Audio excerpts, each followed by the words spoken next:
Welcome back everyone to my channel Chemistry Made Simple for NEET. I am Dr. Subramaniam with a PhD in Chemistry.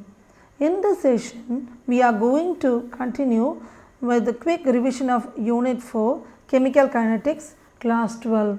So already I have uploaded two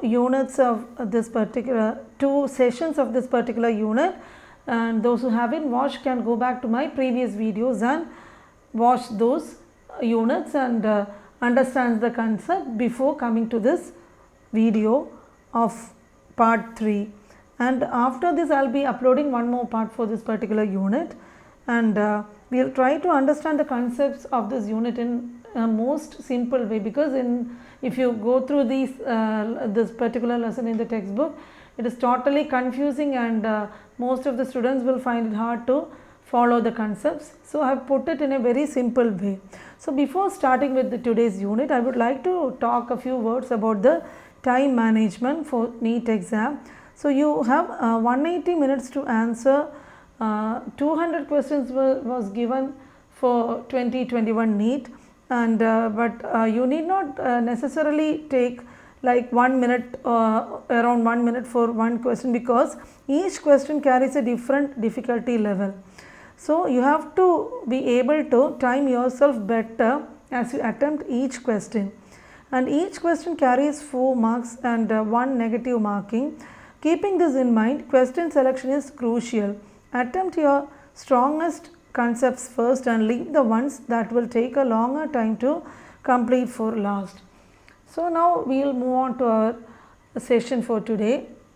That is, first of all, we are looking into the factors which affects the rate of a chemical reaction. So you can see there are 5 factors which affect the rate of a chemical reaction. The first one is temperature, second one is concentration, third is pressure, surface area is the fourth one, and fifth one is the presence of a catalyst. So we will briefly go through each. How does each of this factor will affect the rate of a reaction? The first factor is temperature. So what happens when the temperature is increased? As a result, the kinetic energy will increase, and that results in the number of collisions getting increased. Then the number of particles with greater than the required amount of activation energy will increase. Finally, more particles react, thus increasing the rate of the reaction. So what happens when the temperature is increased? Automatically the rate of the reaction also would increase. Now I will ask you a simple question here. Can you explain why food should be kept in deep freeze compartments in order to ensure its freshness? So most of us leave the food and whatever it is inside the deep freeze compartments in refrigerator so that it would be fresh. Why is it like that? Because because of the low temperature, it slows down the chemical reactions that makes the food turn bad. So by lowering down the temperature, the chemical reactions become slow. So thus the food would remain fresh. So that is the reason. And the next factor, second one, is concentration or pressure. So what happens when the pressure is high or the concentration is high? There will be more particles per unit volume. If you take a particular volume, the particles present in there will be more. So that because of that, the frequency, because the particles are very close to each other, they will frequently collide with each other, thus increasing the rate of the reaction. So by increasing the pressure, the rate of the reaction also will increase. Now the third factor is the surface area. What happens if you increase the surface area or the particle size? So it increases the exposure to the other reactants, thus increasing the probability of the collisions, thus increasing the rate of a reaction. So surface area also causes an increase in the rate of the reaction. Now next one, the fourth factor is the presence of catalyst. So catalyst is a substance which speeds up the rate of the reaction by lowering the activation energy which is needed for the reaction to occur. Normally, if the activation energy barrier is high, then it takes more time to acquire that amount of activation energy. But if it is lower by using a catalyst, then that will speed up the reaction rate. So now what do you understand from here? By adding or due to the presence of a catalyst, the rate of the reaction would increase. Now again we will quickly see what is meant by chemical kinetics. Chemical kinetics, again, we have seen already in our previous units. It is that branch or part of the chemistry which deals with the study of the rate of the chemical reactions and the factors which affects the reaction rate. So now we are keeping on looking at the factors which affects the reaction rate. So we already said looked at all the factors, and now we will move on to again concentration by a simple explanation here. So you know the rate of the chemical reaction, that is proportional to the concentration of the reactants or the substances which takes part in the reaction. So usually the concentration, when you increase it, the reaction rate also will increase, and also when you increase the temperature, that also results in the increase of the reaction rate. So actually the reactant's energy increases with the increase in temperature, resulting in the greater number of collisions, and thus increasing the rate of the reaction. So normally about 10 degree Celsius rise in temperature makes the reaction double. So you can see one graph here with the concentration in the x axis and the rate along the y axis. Now you see the presence of light, you know, you might have heard of the photochemical reactions which takes place in the presence of light. So if you increase the intensity of light, then the rate of the reaction also will increase. Another factor, surface area, that is when you increase the surface area, so what as a result of that, more reactants comes in contact towards each other and they will collide mutually, resulting in the increase in reaction rate. Here you can see in this figure along the y axis we have total amount of product made and time of reaction. So if the surface area is smaller, like you know, if it is in the form of lumps, so it will be lesser, but the greater surface area means powdered form, that will increase the reaction rate. Next, catalyst, as we already mentioned, these are chemical substances which increase the reaction rate, and the catalyst itself does not undergo any change, and presence of positive catalyst also increases reaction rate. Now we can go through what is meant by activation energy. By using a catalyst, you can increase the rate of the reaction. So for that you need to increase the number of successful collisions. One way to do it is providing an alternate way of the reaction to happen by lowering the activation energy. So you can see here that the original activation energy, and here by lowering the activation energy by using catalyst and all, you can proceed the reaction at a much faster rate. So when you add a catalyst, that exactly this effect happens, that is the shifting of activation energy. A catalyst can provide an alternate route for the reaction by lowering the activation energy. Hope you understood this concept clearly, that is what is the function of a catalyst in increasing the speed of the reaction, that is they lower the activation energy, thus helping the reaction to speed up and go to a completion at a more faster rate. Now we look at the law of mass action and rate of reaction. So who first proposed law of mass action? It was proposed by Goldberg and Weige in 1867. What does it say? It says that the rate at which a substance reacts, what is it proportional to? It is proportional to its active mass, that is molar concentration, and rate of a chemical reaction is directly proportional to the product of the active masses or molar concentrations of the reaction. So we understand mainly two things from here. That is, the first thing is that a rate at which a substance reacts is proportional to the mass or molar concentration, and the rate of a chemical reaction is directly proportional to the product of the active masses or molar concentration of the reactant. So we can look at a reaction here, Na plus Mb gives the product. So rate is proportional to a concentration of A raised to N, B raised to M. Or rate is equal to, you remove the proportionality sign, put the rate constant, A raised to N, B raised to M, and velocity constant, velocity coefficient of specific reaction rate. Now I hope you understood about this concept as well. Now next we see what is meant by an order of a reaction. This is very important concept of chemical kinetics. This is very simple. That is the sum of the powers of concentrations in the rate law. We already saw that Na plus Mb gives the product, and we saw that rate is proportional to concentration of A raised to M and concentration of B raised to M. So, we can write the rate as is equal to, removing the proportionality constant, K concentration of A raised to M, B raised to M. The order of the reaction would be just adding up the powers of concentration M plus N. So, just look here, M plus N, if the order of the reaction, if it is 0 means it is a 0 order reaction. If the sum is 1, first order reaction, and so on. M plus N is 2, second order reaction, like that, third order reaction. Now, I hope you understood what is meant by the order of a reaction. Now, next, what is meant by molecularity of a reaction? Molecularity means the number of reactant molecules which is involved in the reaction. If it is a unimolecular reaction, see, only one reactant molecule is there which gives the product.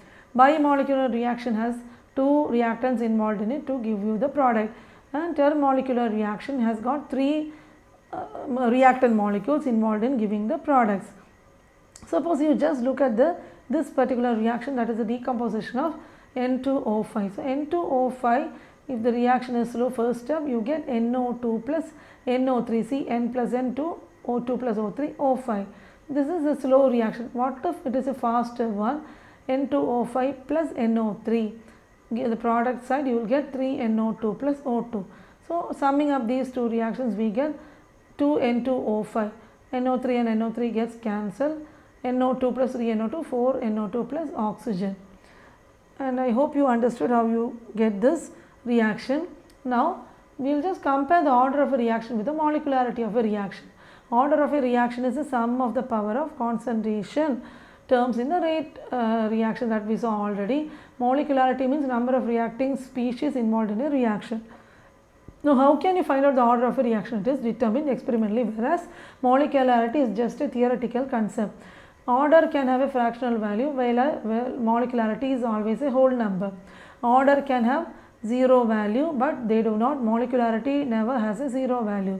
Order of a reaction can be changed with conditions of reactions, but we can never change the molecularity of a reaction with the reaction conditions. The order of a reaction for a complex reaction, the slowest step gives the order of the reaction, whereas for a complex reaction, each step has its own molecularity. So, remember these points well, that will be useful for the exam point of view. Now, we will see what is meant by half-life of a reaction. So, half-life of a reaction is nothing but it is an expression for reaction rate. It is defined as the time required for the concentration of a reactant to just come down to or decrease to its half its initial value. So, suppose the initial value was 0.1 in the first half-life, or it start at the beginning. If it is 0.2, then first half-life is 0.1, second half-life is 0.05. So, like that it goes when you take the time along the x-axis and concentration along the y-axis. Okay, now we will see what is the half-life of a 0 order reaction. At concentration of A at T half is half of the original value of A. So, AT is equal that is equal to half 0.5 of A0, that is at the start of the reaction. Now, K is equal to X by T, or we can take T as X by K. I think you know what does all these terms mean: time, rate constant, concentration, these 3. Now, you take like X by K. X is what the difference between A0 and AT divided by K. So, we are trying to find out half-life, T half, that is A0 minus, instead of AT you can put 0.5. See this relation, instead of AT you substitute it with 0.5 A0 divided by K. You can take it as K0, you get it as A0 by 2K. Just remember this important relation, it will be useful for solving the numericals. Now, the effect of temperature on reaction rate. Along the x-axis we have kinetic energy, y-axis we have fraction of molecules. You see at the lower temperature here and a higher temperature, minimum energy, this is the minimum energy needed for reaction. So, actually a measure of the average kinetic energy of the molecules, we are taking that as a sample, and when at any temperature the kinetic energy distribution is over a wide range. But when the temperature increases, more molecules it gets or it achieves higher energy, and the temperature increases means the a fraction of molecules which can overcome the activation energy barrier, that will increase, then the rate of the reaction also will increase. This concept is very easy to follow, just give it a thorough reading. Now another important theory from this lesson is Arrhenius equation. 1889 Arrhenius found out a mathematical relationship between K, T and EA, that is known as the Arrhenius equation. Like what is K? That is equal to A e raised to minus EA by RT. A is experimentally determined quantity, EA is the activation energy, R here is the gas constant and T is the temperature in Kelvin. We have to take the natural logarithm on both sides. So by taking the natural logarithm, from here we get like y is equal to mx plus b. Remember this relation, we can determine K experimentally at different temperatures. So this equation is very important. We will be solving different sums after I finish this, complete this units. We will be coming on to the solving of problems. Now what are the limitations of collision theory? A few limitations I have mentioned here. It is applicable only to simple equations, not to complex gaseous reaction. Then it is good for simple bimolecular reaction alone, and we consider only the kinetic energy here, and it is silent for bond cleavage, breaking of bond and formation of bond. There is no method to find out the probability factor or steric factor. So these are the limitations of collision theory. Now we have got something known as the absolute reaction rate theory, which was developed by Henry Eyring in 1935, and he said, it says that during collision the reactant molecules, it forms a transition state or an activated complex, which then later on decompose to give the products. Very simple, just look here, I will explain it very easily for you. See AB, so these are the reactant molecules. When it react with another reactant, gets added up with another reactant C. So what happens is that first when C gets added up, see A, B, and along with that C is also, A doesn't leave B, at the same time C is also attached to B. When finally after that step, the next step, A breaks from B, at the same time B and C remains together. And what happens is that here the kinetic energy is converted into potential energy, then interpenetration of electron clouds happens and valence electrons are rearranged, activated complex is formed. So here the transition state shows the point of highest free energy for a reaction step. So in the transition state, it is the point of the highest free energy for the reaction step. Now with that we are coming to a completion of this particular session. I hope you found this session useful, and I really enjoyed teaching this to you as much as I hope you enjoyed learning it from me. As usual, all the time I say, please do like, share and subscribe to my channel. Do share it with your friends, and don't forget to press the bell icon so that whenever I post new videos, you will get the notifications immediately. And with that, I am winding up today's session. I will be coming up with the next part of this particular unit at the earliest, and thanks for watching my video.